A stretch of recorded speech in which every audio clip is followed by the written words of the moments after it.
Check it.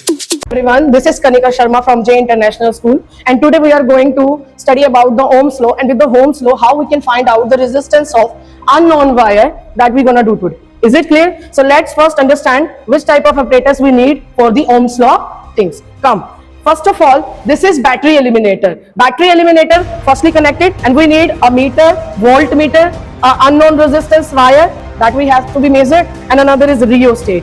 Here in this apparatus we need rheostat because we need a variable resistance, clear? And here is the one-way key also. And these are the connecting wires. These connecting wires are of copper and they have low resistance, so that current can flow easily. And the resistance, the wire we are taking unknown resistance, that is of little bit high resistance of as comparison to these connecting wires, clear?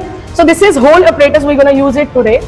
And the question is why we are using battery eliminator. Battery eliminator basically is working like a transformer, or you can say a rectifier. Basically it converts 220 AC, the voltage we are having in our household circuit, it is converting into 0 to 12 volt DC. Is it clear or not? So we can just set up voltage according with the help of this battery eliminator. Similarly, ammeter is used for?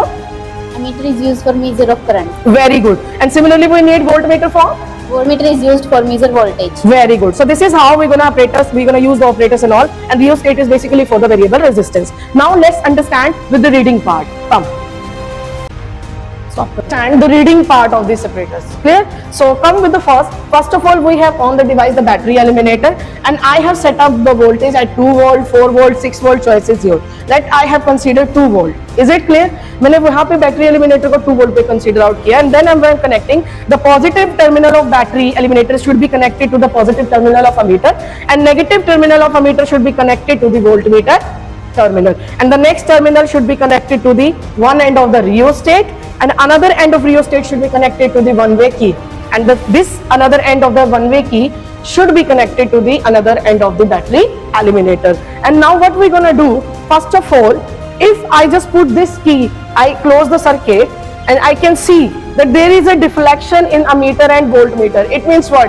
The connection is completely correct and it is working now. Now before starting our reading part, we need to consider, or we need to find out some things. First of all, we find out least count of voltmeter and least count of ammeter. The next part of this experiment we will do.